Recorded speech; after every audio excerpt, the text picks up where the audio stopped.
Наступает вечер, и фея добрых снов разносит свои сказки самым прекрасным детям на свете. Сказка Мариэла, принцесса джунглей. Жили-были король и королева. Долго у них не было детей, и они очень горевали. Однажды у ворот замка появилась старушка с крюком в руке. Она подошла к печальному королю и сказала: «Не горюй, у вас родится дочь, но берегите ее, ветер может унести ее далеко-далеко». Вскоре родилась прекрасная принцесса, и назвали ее Мариэла. Она росла тихой и мечтательной, но из замка ее не выпускали. И все же однажды она вышла, когда родители уехали. Охранник жалился над бедной девочкой, которая всегда сидела взаперти, и выпустил ее. Мариэла была счастлива, она ходила по саду и любовалась его красотой. Но вдруг налетел сильный ветер, ураган подхватил принцессу и унес ее прочь. Очнулась Мариэла на песке. Перед ней раскинулось бескрайнее море. Это был необитаемый остров. Она огляделась и вдруг услышала слабый жалобный писк. У самой воды лежал маленький дельфиненок. Он тяжело дышал, его бок был поцарапан. Мариэла подбежала, опустилась рядом. «Миленький», – прошептала она. Ее глаза наполнились слезами. «Не умирай, пожалуйста». И вдруг вода мягко засветилась. Из морской волны поднялась фея, легкая, как пена, с волосами переливающимися, как морской жемчуг. «Я морская фея», – тихо сказала она. «Помоги ему, пожалуйста», – попросила принцесса. «Я могу исполнить твое желание прямо сейчас, но только одно, любое. Ты можешь вернуться домой». Мариэла замерла. Она на секунду представила замок, родителей, потом посмотрела на дельфиненка. «Пусть он будет жив», – фея улыбнулась. Она коснулась воды, и волна мягко накрыла дельфиненка. Когда вода отступила, он вздохнул глубже, задвигался и медленно скользнул в море. Фея снова посмотрела на принцессу. «Ты сможешь вернуться, но не сразу. Этот остров откроет тебе дорогу, если ты научишься жить на нем». И растворилась в воде. Мариэла осталась одна. Она вытерла слезы, глубоко вдохнула и огляделась. Принцесса пошла вглубь острова. Она захотела есть, но на острове не было ни слуг, ни кухни. Мариэла раздвинула ветки, под ними спрятались яркие ягоды. Сорвала одну, попробовала. Сладкая. Тогда она сорвала большой лист, согнула его лодочкой и стала складывать туда ягоды. Подняв голову, она увидела пальму, на которой висели кокосы, а рядом пальма с бананами. Мариэла подошла к пальме, обняла ее руками и начала карабкаться вверх. Первая попытка, и она свалилась на песок. Вторая попытка, опять мягкое приземление. Так в платье лазать по пальмам неудобно. Она резко рванула юбку и оторвала рукава, чтобы освободить руки. Вдруг наверху что-то шмыгнуло. На ветке сидела маленькая обезьянка. Она внимательно смотрела на Мариэлу, потом ловко сорвала кокос и бросила вниз.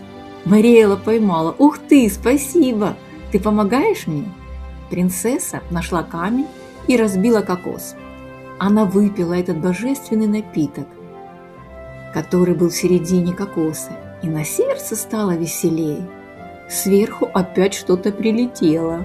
Это были бананы, спелые и ароматные. «Ой, спасибо за посылку! С тобой я не умру с голоду», – радостно сказала принцесса. «Как тебя зовут?» – спросила Мариэла обезьянку. Обезьянка издала смешной звук. «Кики!» Обезьянка радостно подпрыгнула и села на плечо принцессы. «Понятно. Значит, Кики». «Ой, я же почти без одежды, надо что-то придумать». Кики натаскала листьев разных необычайных растений. Мариэла прикладывала листья, переплетала их лианами, закрепляла, поправляла, и скоро на Мариэле была короткая юбочка из листьев, легкая накидка на плечах от солнца и ветра, а в волосах яркие цветы. Она подошла к воде и посмотрела на отражение. На нее смотрела уже не принцесса из замка, а принцесса джунглей. «Кики, посмотри!» – засмеялась Мариэла.